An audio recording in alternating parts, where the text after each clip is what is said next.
જય માતાજી, કેમ છો બધા? મજામાં ને?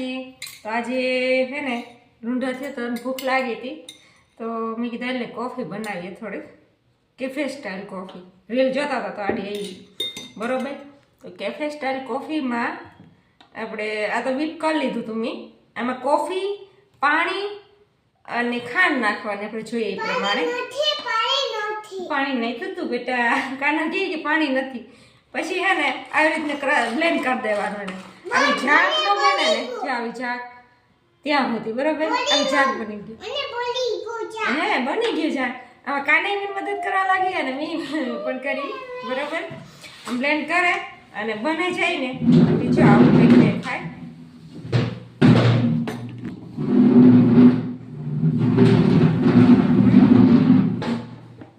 હમણાં તમને દેખાડું કે કેમેરા પર આવી રીતની whip થઈ ગઈ કોફી, આખી ઝાગ જેવું બની જાય થિકનેસ. એટલે તમને બતાવું ચમચીમાં લઈને આવી બની જાય.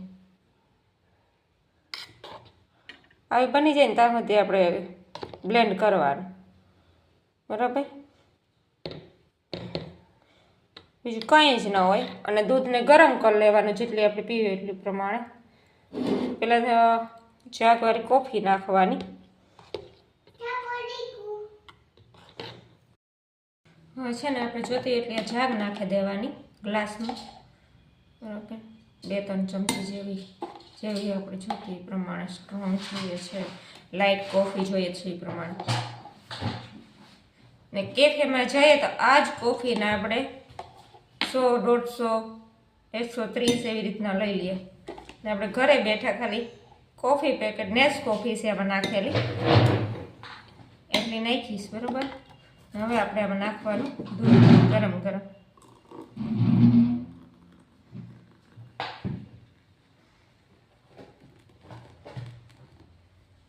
એમાં ડિઝાઇન કરવી ને તો એ થાય, પણ આપણે તેવી ન આવડે.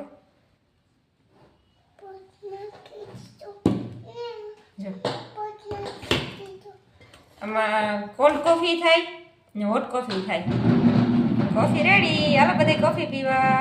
જો ડિઝાઇન થઈ ગઈ. આ તમે પરફેક્ટ ન કર્યો, હાઈટ જ બન્યું. પરફેક્ટ કર્યો તો ડિઝાઇન બને છે. આપણે કહીએ કે રીલમાં ડિઝાઇન કી બને તો એ આવી રીતની જ બનાવે ડિઝાઇન. આને માથે હે ને કોફી સ્પ્રિંકલ કરવી હોય ને તોય થાય, નામ લખવું હોય તો થાય. ઓકે.